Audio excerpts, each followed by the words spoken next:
us virtually an engineer, Ahmed Makhlouf from Philips Healthcare.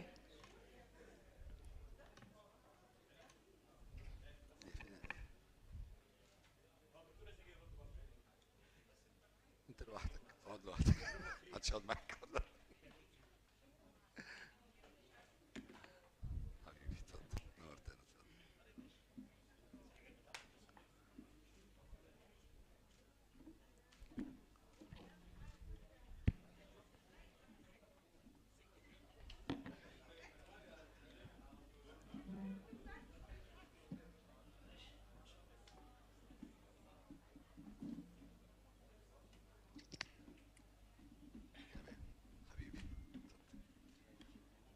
ايه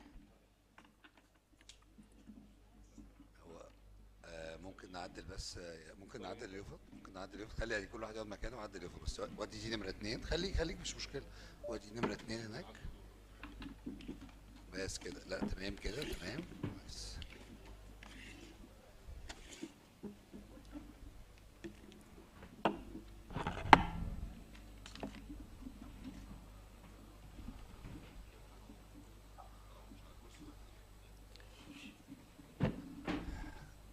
يعني بسم الله الرحمن الرحيم كده يعني احنا مش هنعتبر دي بانل تقليدية زي اللي فاتوا.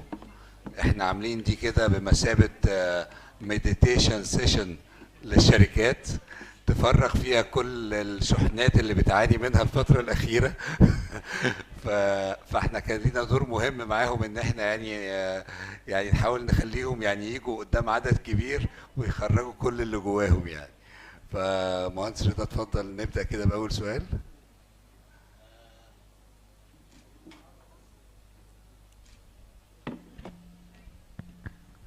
هو طبعا البانلز اللي فاتت دي اكيد بتفرض علينا ان احنا نسال الشركات يعني دورها في التشالنجز الموجوده واللي احنا اتكلمنا عن عدد كبير منها، وازاي يقدروا ان هم يساعدوا في هذا المجال.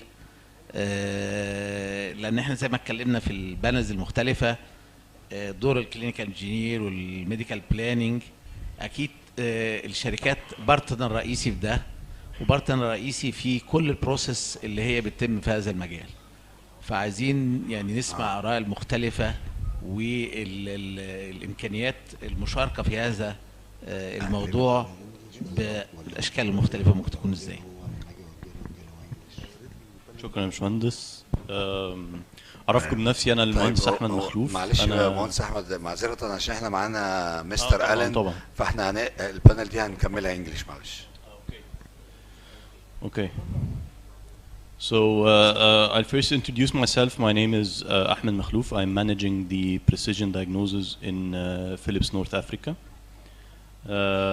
And I'd like to highlight the challenges or the market challenges that we are facing nowadays.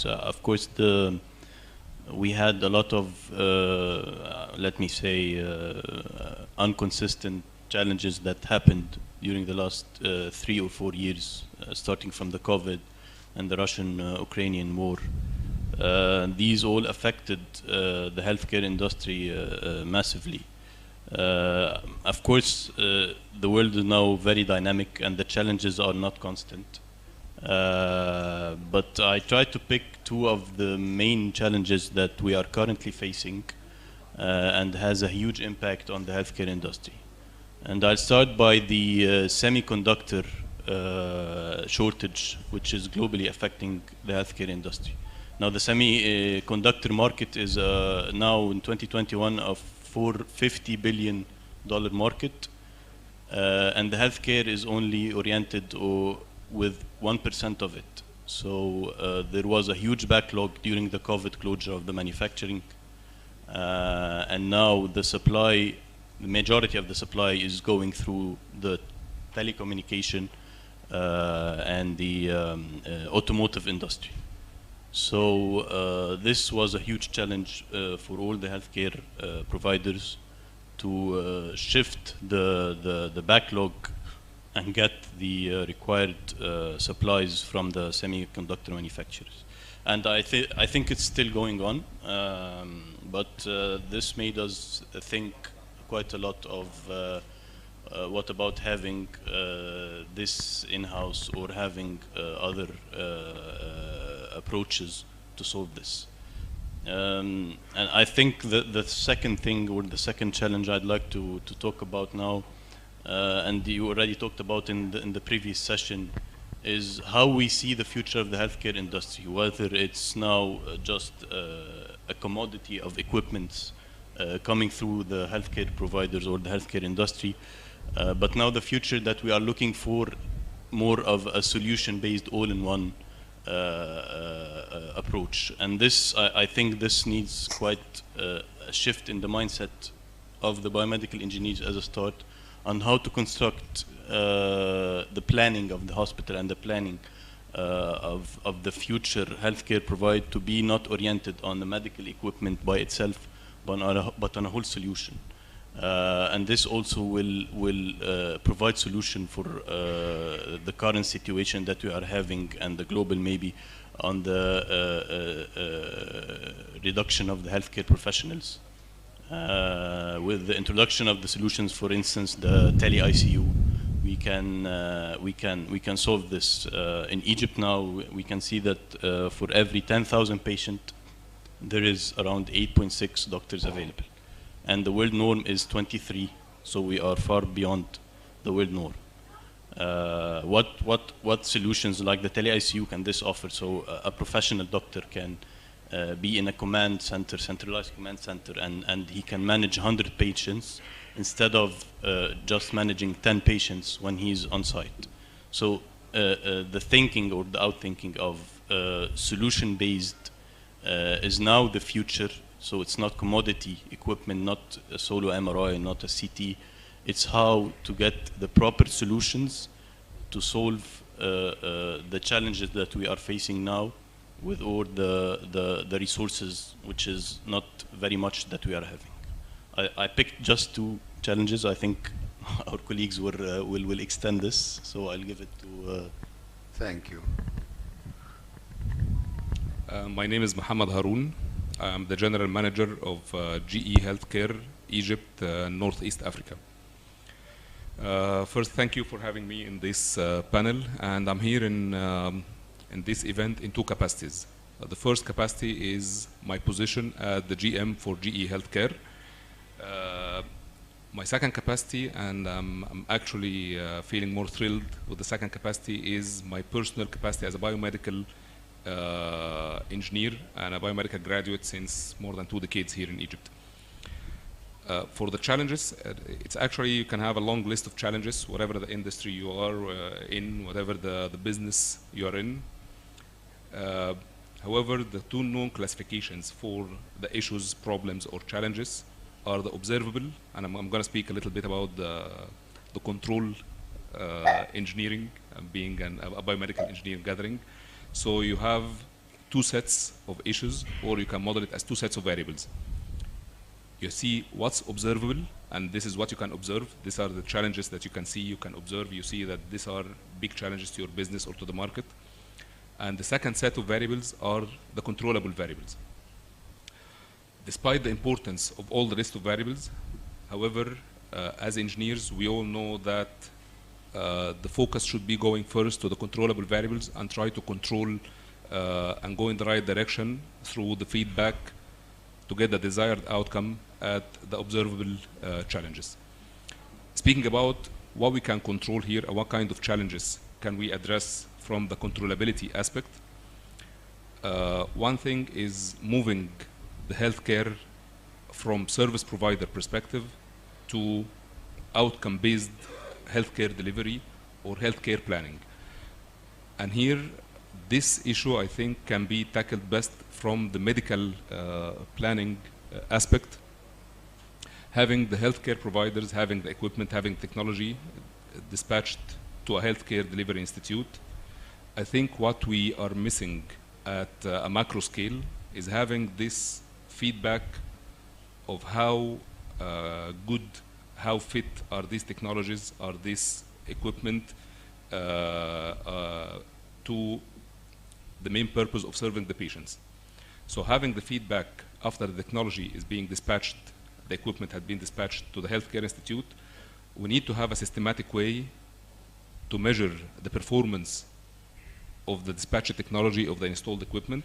And by measuring the performance here, I'm going a step further beyond the normal engineering part of the service, which is just measuring the uptime of the equipment, how many hours, how many days it worked, how many days it was down, to the real clinical outcome of the equipment, what kind of clinical practices, what kind of clinical cases had the equipment or the technology been serving, what kind of clinical outcome have been achieved, and then have this as a feedback loop going back to the planning for future planning, for new healthcare institutes planning, for upgrading, for expansion. So the main challenge I see going at the macro level here is having some sort of outcome-based feedback going to the planning so we can have new standards of planning new healthcare institutes. And this is getting extreme importance in the scarce resources timings, such as where you have resources limitation, like you said about the semiconductors, when you have budget limitations sometimes of economic strict measures, devaluation, and this kind of stuff, you have limited budgets, limited supply. So in this case, outcome-based feedback and outcome-based planning plays a cornerstone role in having proper planning for this dispatching technology in healthcare institutes. Thank you. I'm passing now to Tariq. Thank you. Yeah, thanks, Harun. Yeah.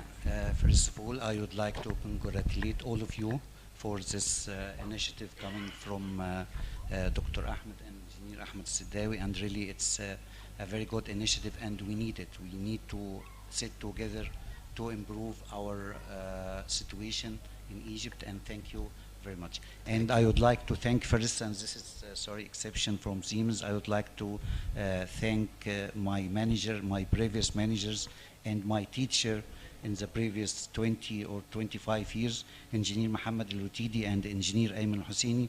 Really, I learned from them a lot, and they set a lot of rules, and really, they make a lot of impact in our healthcare services and all service providers, and I would like to thank them for that. Yeah, regarding the challenging, always there is a challenges, and this is why we are sitting all together, and we have to sit and we have to find our way to overcome these challenges. If we are talking about global challenges, it's a lot. Yeah, it's affecting by political situation like what we are seeing now for the war between Russia and Ukraine, and for the price increasing, and for supply chain, and all these things. And always this is, it sometimes comes like that, up and down. And we have to think how to overcome. And if we are look for our local challenges and how can we overcome, this is very important, and we have to think about that. Yeah, I think it's clear for everyone. Everyone now digital, it's not an option, and there is only two way to or two types to do our business. One is already digital, and the coming one, it has to be digital, and this is the most important thing. Let's think together how to make this happen in Egypt.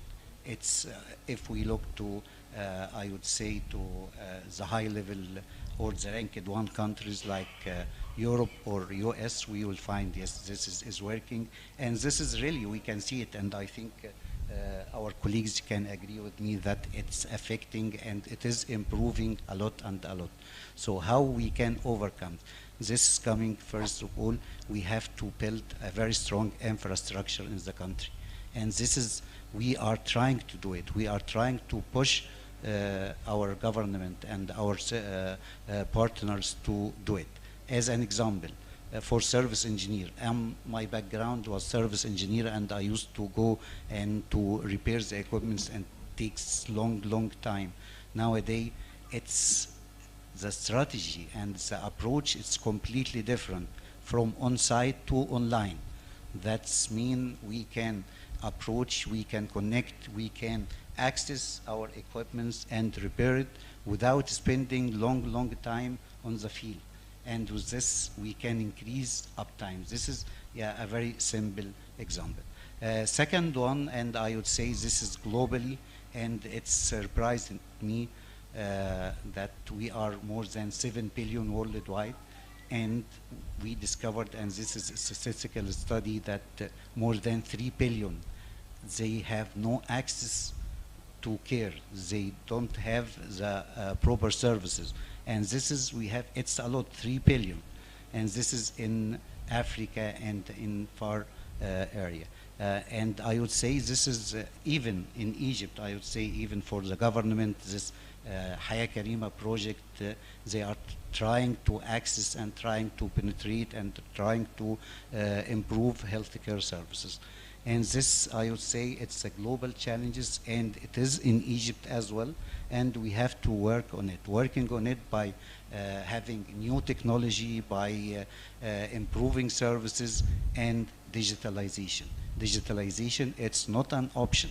We have to focus and focus and focus. Now we are not able to do it completely due to there's shortage of connectivity, could be infrastructures, and maybe knowledge, but I would say no. We have one of the best engineers in Egypt, and we can see them in a lot of areas outside Egypt and in R&D. And I would say for Siemens, we have more than 5 or 6 persons are working in headquarters, and some of them are working in R&D. They were our colleagues, and now they doing this in Germany. So we have our calibers, we have the qualifications. The only thing that we need to improve the healthcare infrastructure, as our aim to improve and to help healthcare providers to increase value for maximum outcome and reducing costs, because this is very important. Thank you. Thank you so much. Thank you. Mr. Alan? السلام عليكم. احنا لم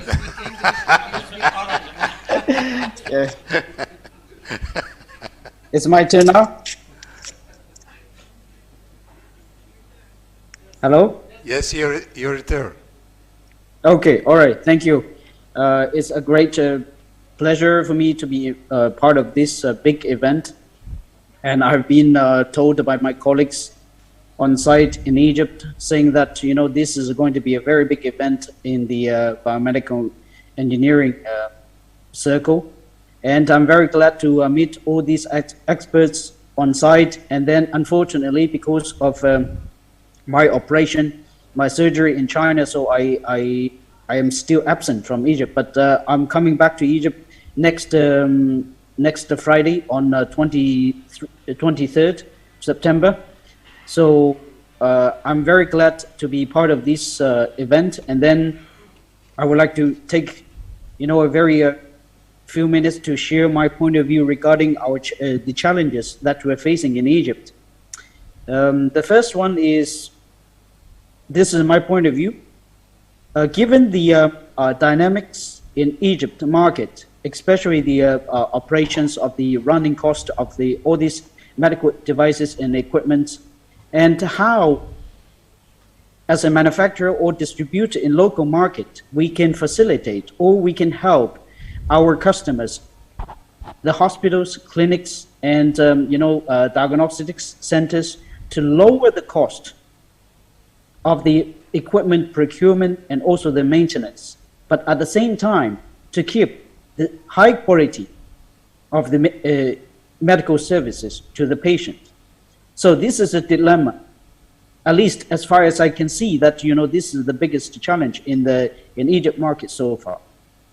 And my country is also, you know, willing to be part of this, to help the customers overcome this challenge by providing our high cost-effective solutions to the customers.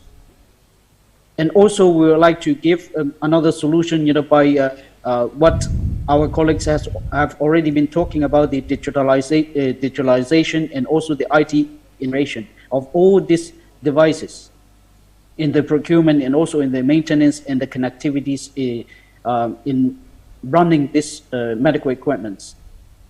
And the second challenges that we're facing in Egypt is the life cycle management of the medical devices. We're talking about the maintenance and also the efficient supply of the spare parts and consumables to keep all these equipments running in a very good situation or status all the time.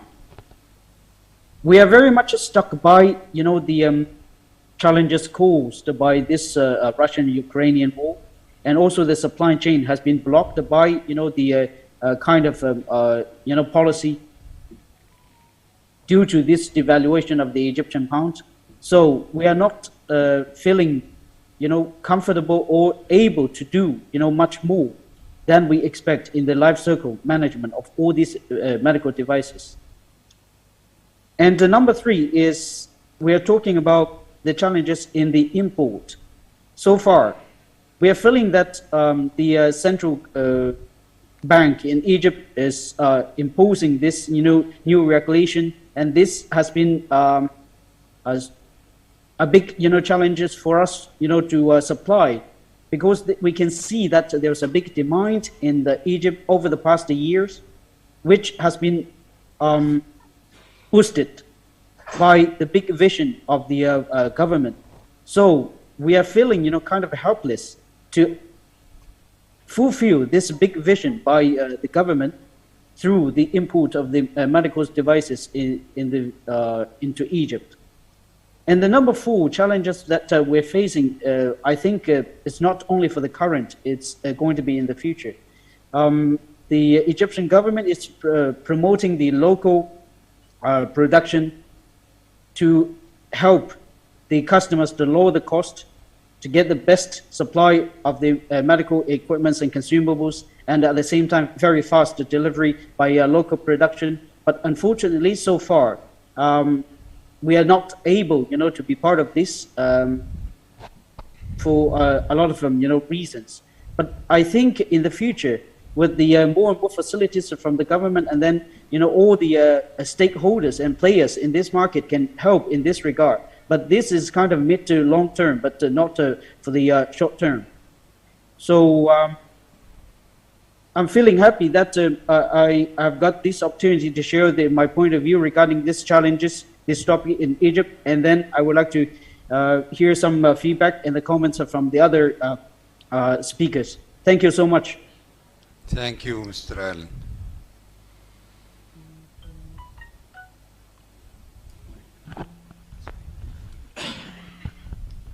Okay, well, after we exploring the market challenging from different perspective, I'd like to use this opportunity to set some action plan.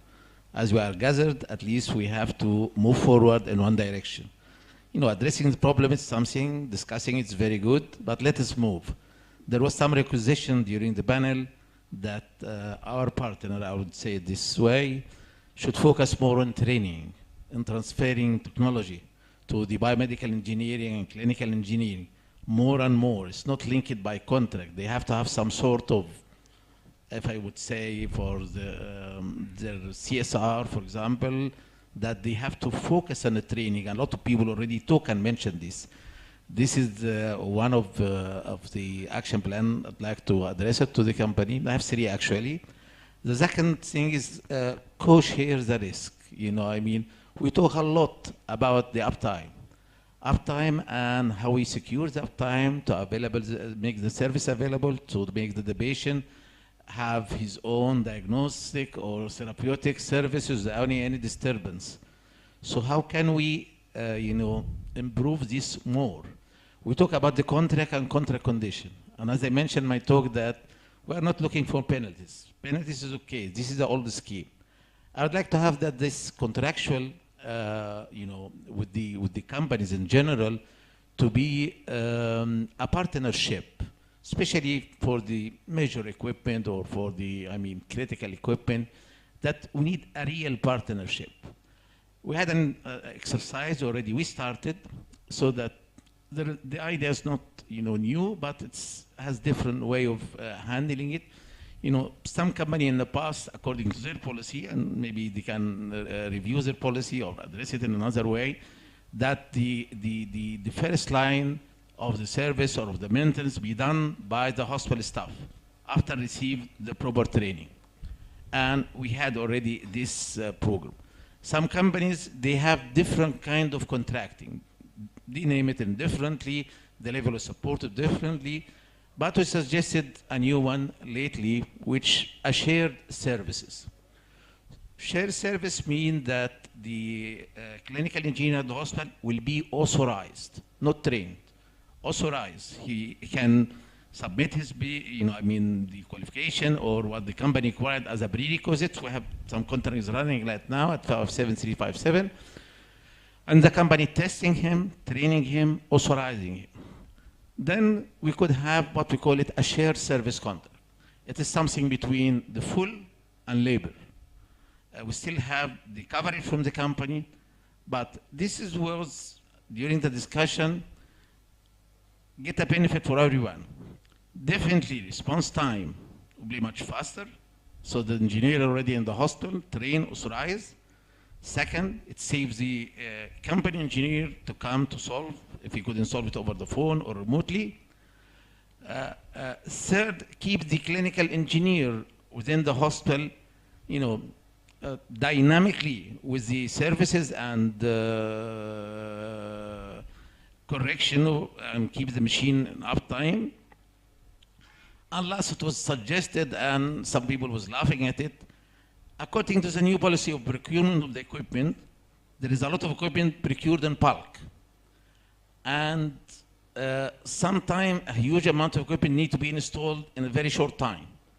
If we have an authorized, trained engineer with a clinical engineering hospital, this could be used as a reserve during this installation time.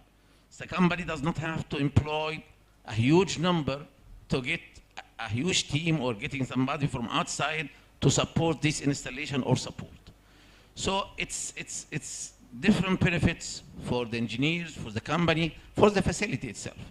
So I'm just addressing this idea to be studied in different companies. The last one, there is some manufacturing process in the country already, and there is a lot of interest. I don't know how it's gone so far. We had different companies, they are going to manufacturing different equipment, whatever the level is. Maybe one of them was Philips, for example, other equipment already might be going. I know it's not easy, but I mean, it started. The Al-Arabiya Tasniya already started some issues. There's some, and I think we already talked about with Dr. Sharif Izzat. I'm not sure if he's still the guy who's in charge of the health equipment or medical equipment. Muhammad Said. So Sharif Izzat is not anymore. But we talked about having an incubator for all the project from university that has been incubated by such certain body. We couldn't find this body yet. Maybe the company can participate along with the university on the graduation project so that they can host some of these projects, maybe put it further for production or for development to take it from one level to one level. Sorry if I'm talking so long, but I think you have three suggestions. Maybe you have to elaborate. Thank you, Engineer Reda. In general, as Engineer Reda said, medical equipment planners and clinical engineer are your partners.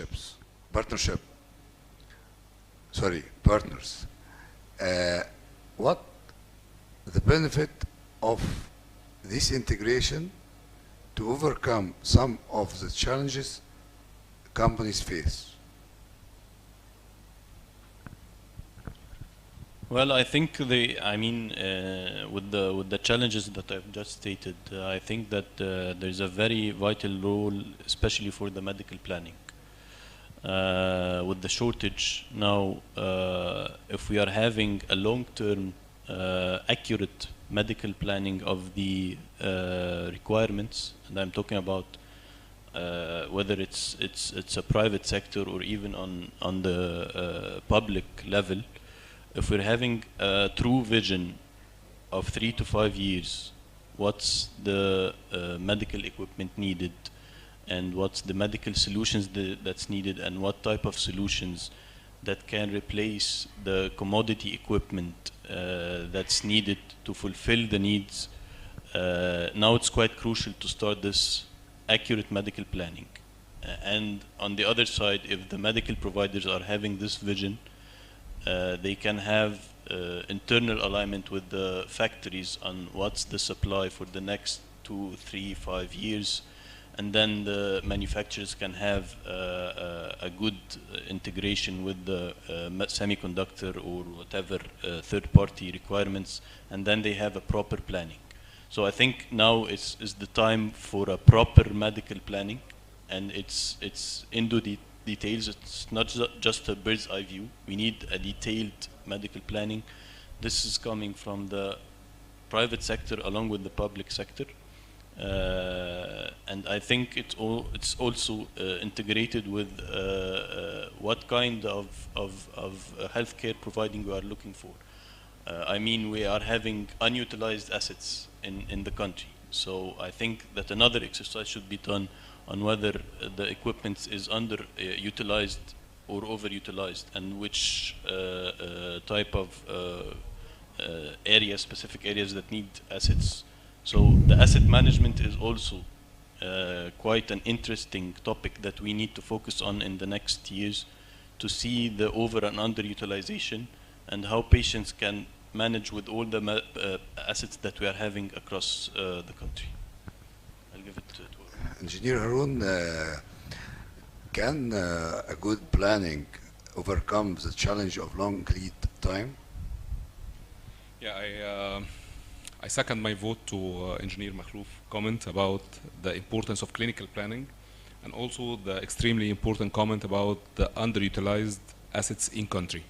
And again, that's why I put the feedback or the outcome-based planning as the main challenge I see here in country. And again, as Engineer Makhlouf said, this is not a public institute's issue. It's a country-level planning which is required. So we need to have this planning from the public sector, from the private sector. Yeah, this is the challenges we spoke about, but I was very actually intrigued by your comments, Engineer Reda, and it was not in our plans to speak about these two comments or suggestions you proposed. So I'll switch a little bit from our agenda to respond to your suggestions. Having the shared service, this is actually a very inviting and a very appealing idea from the company's perspective, as well as the hospitals, or I would call hospitals, centers, clinics as healthcare providers. So from the healthcare provider side, it's very attractive to have assurance that your own engineers are trained, approved, authorized, certified, and you have the engineering capacity at your institute that can fix the equipment or participate in fixing. So it's very appealing from the healthcare institute side. From the equipment providers or company side, this can also be very appealing in terms of the needed resources. I don't have to hire zillion engineers because I know that hospitals are now having engineers. The response time will be very fast. So at least I will not be penalized for late response. It's your engineers. So it could be appealing from the company side. Now I'll put the second suggestion about you proposed here about, again, the further cooperation and manufacturing in country. And this requires huge cooperation from the manufacturer side. So the response to these two suggestions is simply one sentence. I read, I don't remember where before, a couple of years before, and I liked very much. Apart from engineering, we call it healthcare market. Some other attractive names could be the healthcare society, the healthcare, and just full stop. But from business side, it's called healthcare market. And the sentence I read and liked very much, actually, this describing the situation, is the business of business is to do business. So whenever there is any suggestion which looks unusual or new to the market, it has to be studied from the business perspective. So first of all, it has to be win-win for both parties. And the win side is very clear. If we have manufacturing here in Egypt, the lead times will be much shorter. Fulfillment capacity will be much easier. If we have the engineers at hospital, authorized to do the service. Service delivery will be faster. Overheads to the company will be much less. So this is the positive side. But if you look at the regulatory framework having or protecting this kind of relationship, we have to look at two sides. First of all, when I'm authorizing a person outside the company's control hired by the hospital to do service to the equipment, first we have to make sure technically this person is updated, is having the right level of experience, not just education, but also hands-on experience. If we take an example, a CT equipment or MRI equipment, for a CT engineer to have proper experience, he has to be on call seeing CTs day in, day out, every day. Working in a company, there is a potential for him to visit so many sites because the company is responsible for the multi-hundred CTs in country. So the engineer in 1 week can see 2, 3, 4, 5 faults or issues. While an engineer working at a hospital, he's having a kind of wide or in-breadth experience seeing a CT, an MRI, a ventilator, an ICU monitor, but not so much experience in CT. Because the chance to see or to participate actively in a CT fixing or a maintenance job, probably once every couple of months. So this doesn't give the engineer proper level of experience despite having proper education. So this is one issue from the technical perspective that we need to see a pathway or a solution, and this can be happening by a mutual cooperative discussion between the healthcare institutes from one side and the companies from the other side. So first, we need to make sure that the engineer is having the right level of hands-on experience. I'm putting this in a simple, non-diplomatic phrase before allowing this engineer to touch my machine. Because it's your machine, you paid for it, it's working at your hospital, but at the end of the day, it's having GE equipment, so it's my machine, it's having Siemens equipment, so it's his machine, it's having Philips, so it's this machine. So we consider the brand is ours. So we need to make sure whoever is touching the equipment is qualified from the educational side and from the experience side. This is number one. And getting back to the umbrella statement is the business of businesses to do business. We need to make sure contractually and legally that the legal framework will not allow this engineer of leaving the hospital someday and then establishing a competing third-party service that will be competing against my engineers, your engineers, and providing unauthorized service to the equipment. I would say, unfortunately, we don't have this kind of legal umbrella to organize this contractual relationship and having this service and third-party service. This is number one. And we can work on a cooperative framework to ensure the right level of experience to the hospital engineer. For the manufacturing in Egypt, it's easy and simple. Again, the business of businesses to do business. It's always a question of the market capacity. So we have the factory somewhere in X country, and this country is well established, the factory is well established, shipping lines are available to ship to everywhere around the globe. Now, if you are asking the strategic planning units in our different companies to come in Egypt and have a factory here in Egypt, the first question we're asked, what about the production capacity? If we say that this factory is gonna produce 100 units per year, for sure we all know that the answer is gonna be no. Nobody opens a factory to provide 100 units. Then the second question would be, okay, what kind of countries can you export to? But this question comes next after what's your local market capacity? This is number one. Number two, is there any commitment from the government, from the private sector, to give advantage to the locally manufactured equipment versus the imported equipment? So in this case, the question is, how big is the market? How much is the commitment to the locally manufactured product? If the answer is satisfactory to both of these items, then for sure the answer from the companies is going to be yes, we can manufacture in Egypt. Previous trials and discussions always had been blocked at this commitment question. Are you willing to invest in Egypt? Yes. And then the question comes from the company to the country side. Are you willing to commit to a minimum volume per year? And the answer is always no. So with this answer, I'm sorry to say it bluntly, but we will never reach a constructive agreement that yes, let's start manufacturing in Egypt.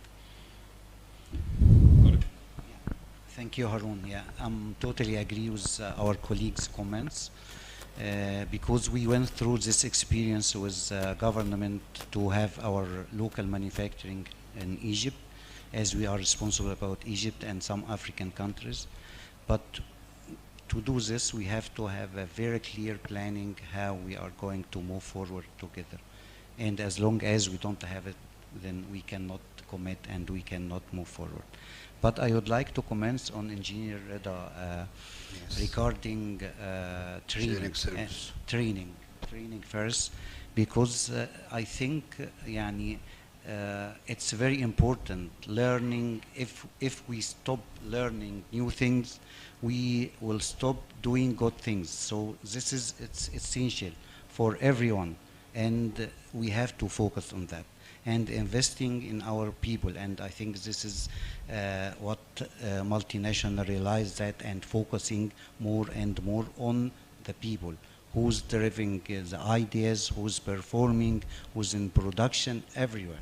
So investing in people, this is the most important thing, and we have to focus more and more. For that, I think we took this initiative long time ago.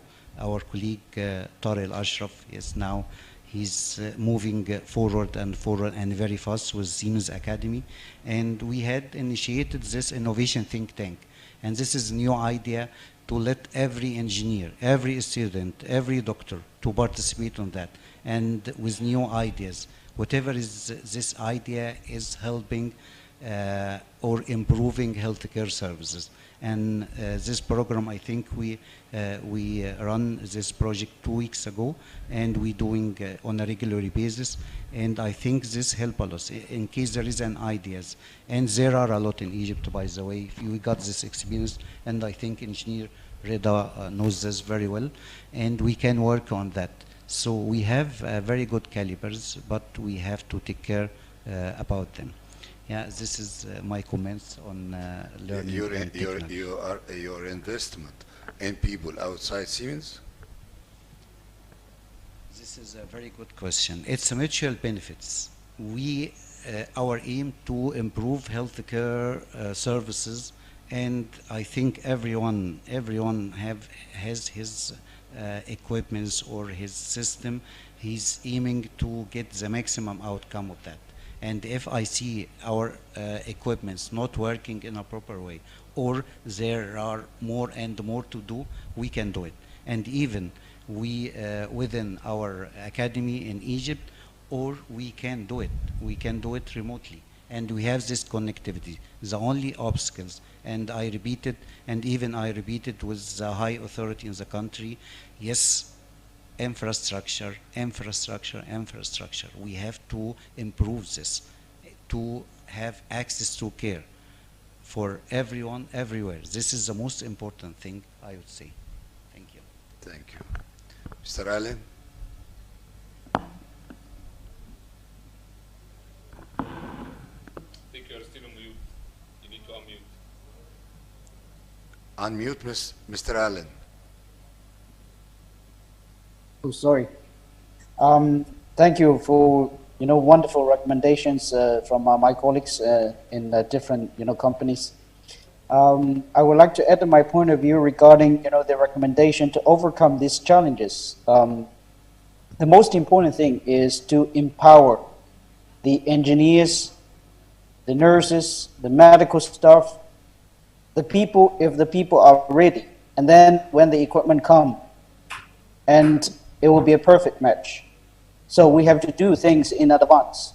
For us, we are a player in this healthcare sector, and then we need to get, for example, from the manufacturer side and also the local suppliers, get the training centers ready, get the demo units, and get all this training schedule ready to implement this training programs or the empowerment programs step by step according to the schedule, no matter it's in the private sector or in the public sector.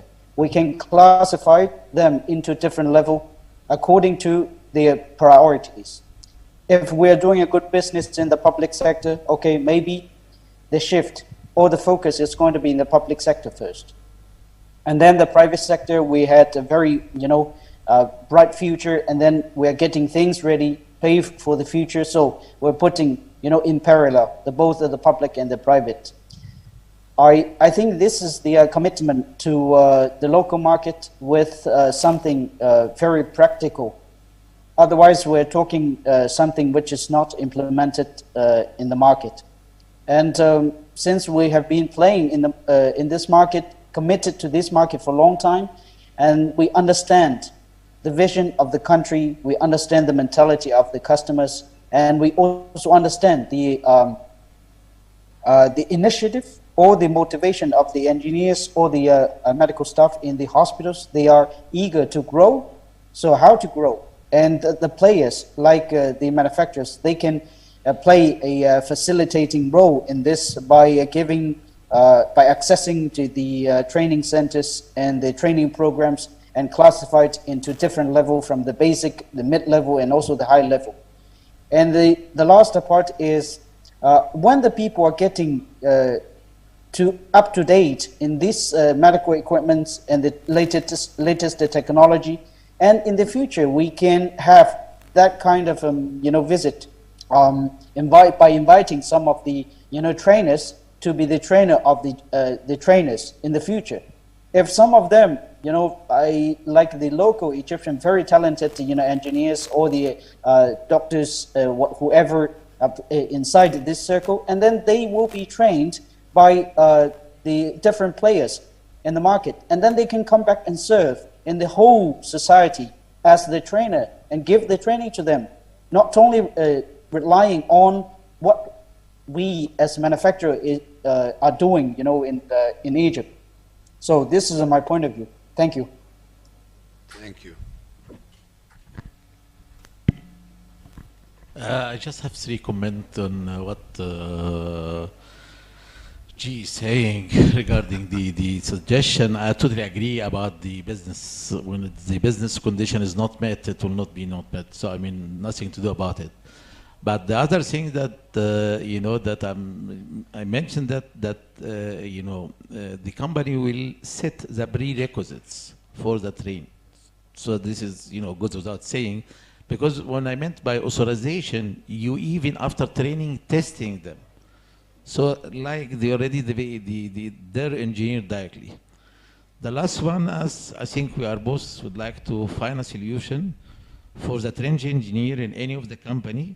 When they leave the company, they're already working privately for all the company. So I mean, let us look for the legal, contract which bounded. I mean, I know that you have this problem on the company. So I mean, it will not only the problem of the clinical engineer in the hospital. He get the training and he left the hospital and he opened a service center or whatever, or service the equipment. It happened in all the company. So I mean, when they leave, I mean, let us look together about a legal, bounding contract, whatever it is. It will help you in your staff, and it will help us if you train our staff. I think also you mean first level service, only a first level service. Okay, just one small comment here. I actually like this idea of shared services very much, and I think for this session it's just opening the topic, but I think we need to have a kind of a workshop discussions on this idea. I like this idea a lot, and I think it will elevate the level of equipment service. It will save so much for the company and for the hospital, but it needs to be digged more, forged more. So I would suggest to have a following or a further discussion session. Just forget tell, because we used to hear about the first level. Okay, different equipment had different level. Some of the equipment might be, it's not that complicated, so that we can go all the level up to, but it's understood that there's some level, even the company engineer. I had it and I like it from one of the company engineer. I'm not authorized to that level. So yeah, I should call for an more expert engineer to come. So it's respectable, of course. We know that there's some area that this is our end. It's okay. But not all the problem happening in day-to-day basis already, that complicated or good is that high. I mean, the day-to-day, it's much easier. We had already, believe it or not, a first line with an MRI machine, and was done beautifully. and just the company engineer came during the preventive maintenance time. A lot of problem has been solved by the clinical engineer within the hospital, if not directly to the authorized level through the phone, and which is very smoothly, and we have a very nice relation, and it can work. Maybe as Harun said, that we may need to explore it and dig in it, but definitely it benefits everyone, the company, the engineer, the hospital. I think it's very important, yes, to have a qualified engineer, but as all of you know that we have to have our certified engineer, because this is something touching the patient, touching life, and we have to be sure and quite sure that we are doing in a proper way to save patient and doing it according to standard. And again, I'll come back to digitalization.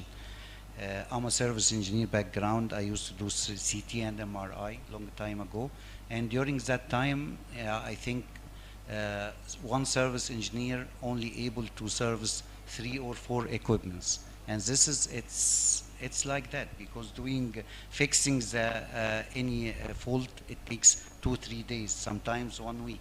So it was taking a long time. Now it's completely different. I think now one service engineer can do services for more than 30 equipments. How can do this in one site? This is the issue.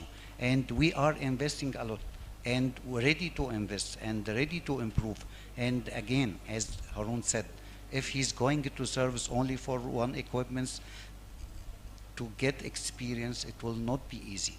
And now technology and services, even services strategy, is going to be from on-site to online, from remotely, and we can do it. As an example, to make ramp up for MRI in the past takes 2 weeks to do this. Nowadays, you can do it remotely in less than 2-3 minutes. Can you imagine? This is the life, and even services coming like that. Service, software, connections, digitalization, and what's coming for sure, artificial intelligence, which is not an option at all. Yeah, thank you. Thank you. Any other question? Any comments? Again, I'm again stressing on the point that this is a very interesting idea, and I think we need to organize some standalone workshop to discuss the pros and cons, have the different point of views. Probably we can reach something in the middle which is satisfactory and benefiting both the healthcare delivery institutes and the companies from the other side. Thank you. Thank you. Questions? Engineer Manal?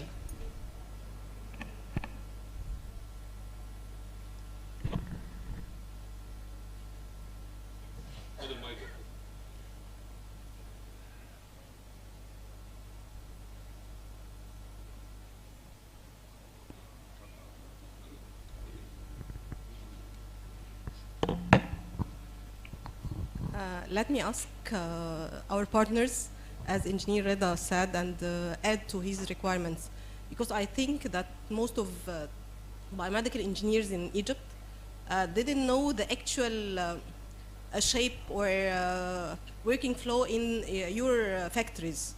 Even more, the way of thinking of the R&D department. How can we share this experience to the engineers, to have our R&D engineers that can join your factories or other, or have our R&D engineers here in Egypt to innovate something new? Thank you, Engineer Manel. Yeah, I repeat, and I will try deep dive on that. This is the idea for innovation think tank, to let everything is open and coming with new ideas and working on that, and to get some ideas could help and improve healthcare services in the country. Could be one of the idea, okay, to give the student or biomedical engineering or even doctors or whoever is working in this field to come with new ideas and with new initiative, and we can work and even we can sponsoring that. And this is already existing, I think, in different multinational companies. This is number one. Number two, by the way, there is a lot of chances, and if you look at the website of multinational companies, you will find a lot of opportunities for students, training students or working students, and this chance sometimes is in R&D or in the factory. So it is already existing and it's open for everyone, and it's only need a qualifications, minimum qualifications to be able to travel or to be able to cope with the local language of the country or the company you are going to train. And this is, it's open. If you look at our website, you'll find it for Siemens, yeah.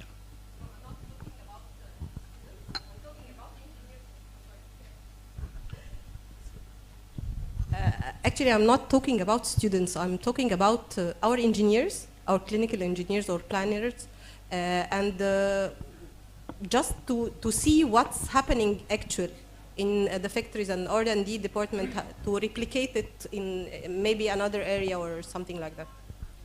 I'll give small comments and leave my colleagues here. Yeah, actually, one of the main piece of R&D, this is our equipment, our running equipment here, and our data. And this is, it's a lot of value, and I think in Egypt we have a huge number of data, and this is, could be one of our strong strength here in Egypt, because no one could do our flow in patient and even have this huge number. And by working on that, we monitoring and trying to revising the progress of the outcome of our solution. And whenever it comes to a comments from the biomedical engineer or doctors, we taking very serious, and we transfer this to our headquarter and our R&D. Yeah, this is only small, but there are a lot of that, and even we have other activities on higher level to listen, because we believe listening to our customer, listening to our partners, it's very important, and this is the starting point to move forward. Yeah, thank you. Yeah, I have a comment also on Engineer Manel, that it's always foreseen that the public sector is the one that's interested in the R&D and not the private sector. Now we are seeing lots of the private sector seeking for R&D, and as Engineer Tariq said, we are a very good environment of R&D capabilities, because we have huge number of patients that can be scanned in very minimal times, and we have variety of cases that can be considered. So I mean, we are all wide open for this, but it has to be framed in a certain way that's attractive for the back end of the R&D. But we are not, I mean, we are not, we are keen to have this. I think all of us, all of the multinational companies are keen to have this in our house. Definitely. Again, I'm going to answer this question. As I mentioned at the beginning, I'm here as a two persona. First, as engineer from the Cairo University, two hats. So the easy answer is wearing GE hat, and yes, we're open and looking forward to having new ideas, new suggestions, initiatives from the market. And as Makhlouf said, considering the fact that this has to be framed in an attractive way for the R&D back end in the company. And when we say attractive, again, we are in the healthcare business, so attractive means it's doable and there is a market for it, it's profitable business. This answers only half of your question, and I think you repeated twice that you're not looking at the opportunity to send your voice to the company to get the idea, but you're saying that to get the feedback from the company to the market, how do we work as R&D and transfer this kind of knowledge and know-how so you can create think tanks for R&D groups in country. And here I'm going to switch the hat and reply as just Mohammed Haroun, the Egyptian engineer. Besides engineering, I'm having a couple of degrees in business, a couple of masters and a doctoral degree in business. I'm also teaching business in different institutes. And first is having minimal profit margin and selling a lot, and this doesn't apply to our industry. Or having the R&D working so hard and you spend a lot of money for the R&D and you spend a couple of billion, not millions, but a couple of $1 billion for the next generation MRI, for example. And then when the new MRI comes in, the customers are not paying for the cost of material of having this MRI, but also for the $2 billion of investments spent for it. So we consider, and now I'm not speaking about GE or Siemens, Philips or any company, I'm just speaking about the business of R&D. The business of R&D, this is the core of all of the high-tech companies, and how it works. How do they select projects? How is the process going? How do they headhunt talents? What are the exact steps? What's the time frames? What's the budgets? This is considered as trade secrets, and no company could reveal this secret to all the market wide. So again, as an individual engineer, replying to your second part of the question, is it possible that companies or multinationals will provide a clear roadmap of how R&D is exactly done? Yes, this can be partly done just at a high level advices or coaching, but not getting to the exact details of how to establish an efficient R&D. The third part of your question, can we have an R&D house here in Egypt?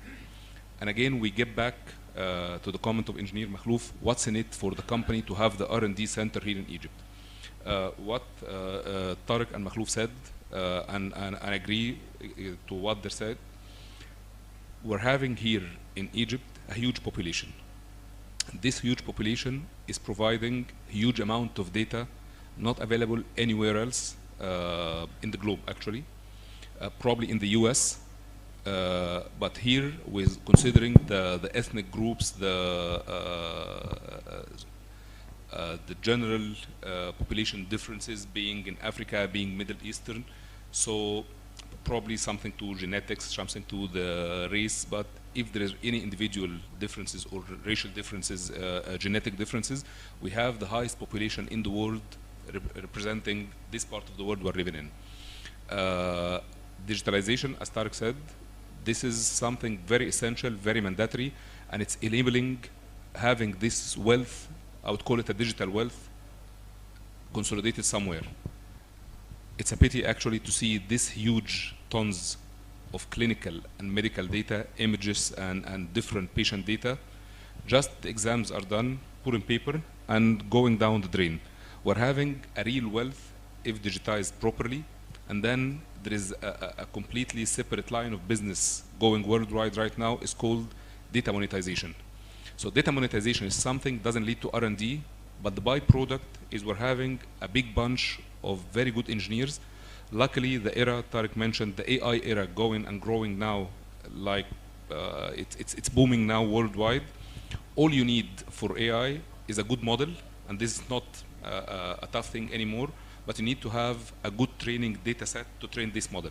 And this is what do we have right now. So you can have a whole branch of business related to the medical or the healthcare industry here in Egypt, including the R&D, led by engineers, building the models, testing the models, verifying, having general models, having specific models for some specific clinical areas. But the key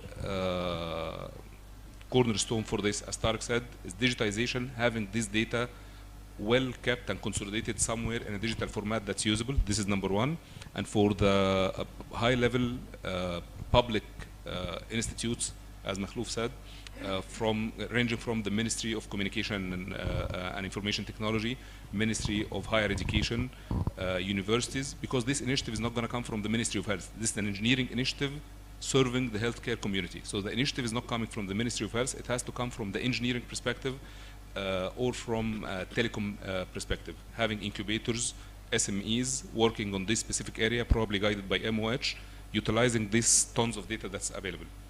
So in a nutshell, yes, multinationals can provide guidance on how R&D is done. However, we're having golden chance to establish our own R&D houses built on the tons of data using AI. Thank you.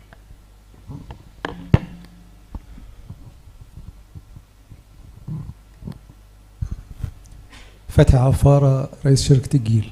الحقيقة أنا يعني متصور إن إحنا ممكن نتكلم على road map على long term و short term. Regarding short term, I know that you have Siemens Academy, for example, which does not include the biomedical educational sector.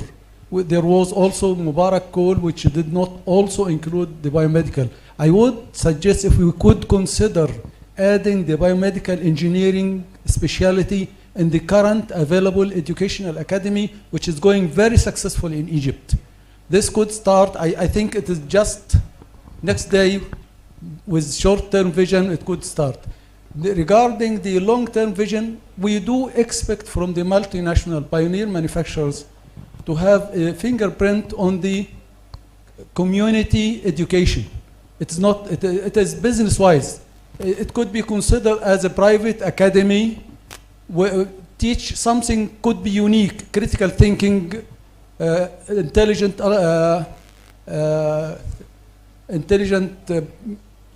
whatever could not be available in the standard educational levels in Egypt. I think both channels could be achieved if there could be a vision or if we can have a workshop for this particular issue. Thank you.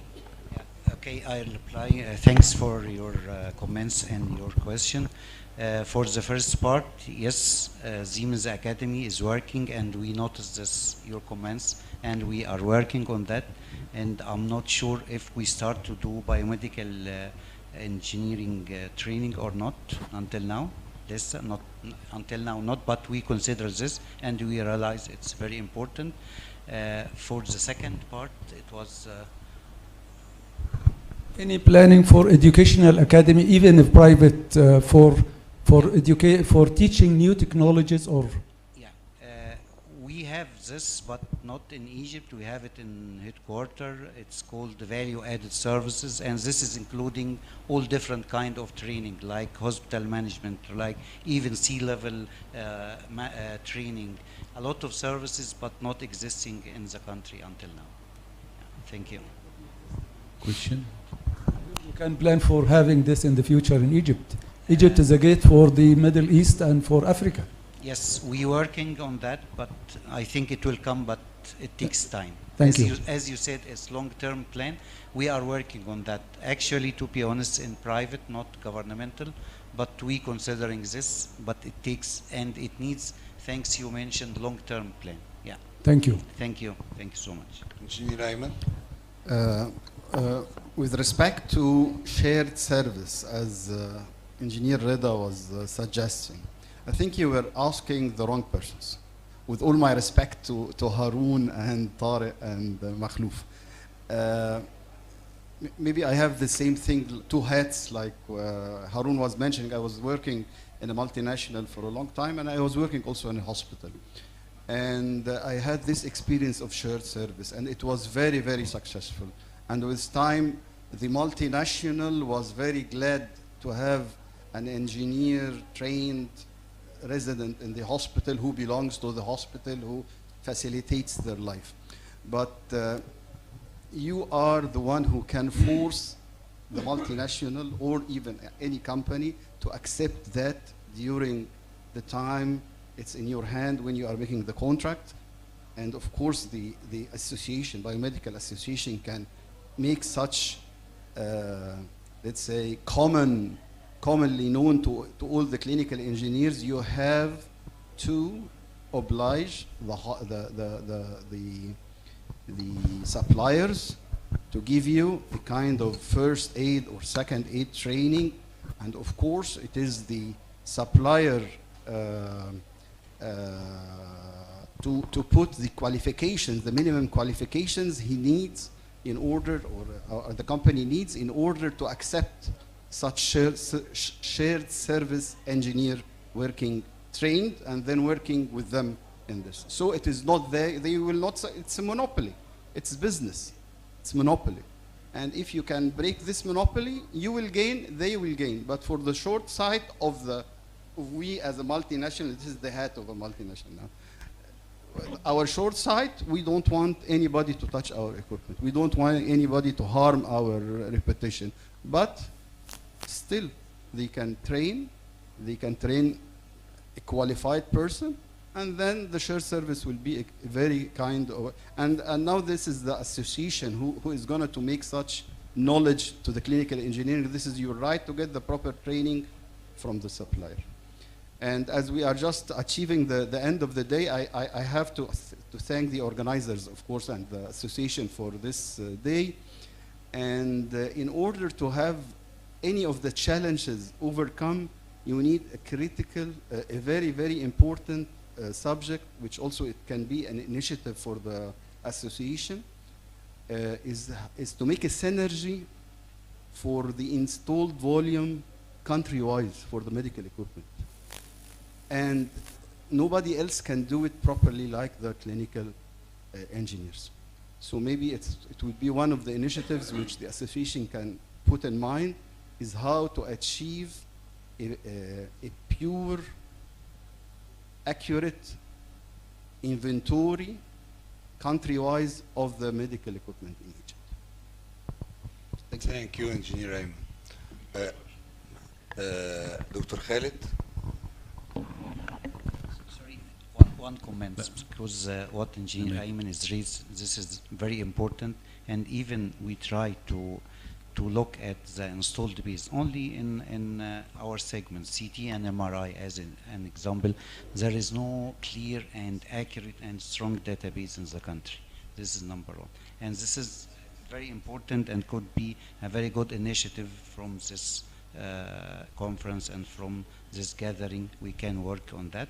Second, how to get maximum outcome from this installed base, because at the end, regardless it's GE or Siemens or Philips or whatever, it's our money, it's our patient, and we have to look and focus to improve services for our patient and our it's my brothers, my family, my relatives, my friends, it's like that. So this is something is very important, to have a huge installed base, but you don't know how to get the maximum out of that, and even you don't have the accurate data for that. This is very important, and if we, again, I'll come back to digitalization, if we find the proper way to connect this with strong infrastructure, this will improve a lot, and I would say could lead to, we don't need this too many equipments. Yeah, we can dismantle some of them because we have a lot of installed base here. Thank you, Engineer. Thank you, Engineer Tariq. Last question, Dr. Khalid. أنا مهندس ماجد بس شبهه. طيب, I have a comment and I have a recommendation. The comment is just to extend to what Harun and Makhlouf and Tariq said about the base of any R&D. We need to have, it seems like I'm today the ambassador of digital transformation, but without digital transformation, you will not have the tank, or let's say the pool of the patient data, which is the base for any R&D in the future. So this is very important. My recommendation is, because we are in a conference and we will wrap up with some recommendations, but we are engineers, so we need to put it in the practical way. So we need to agree on the actions after the conference in order to follow the suggestions, the recommendations, the initiatives.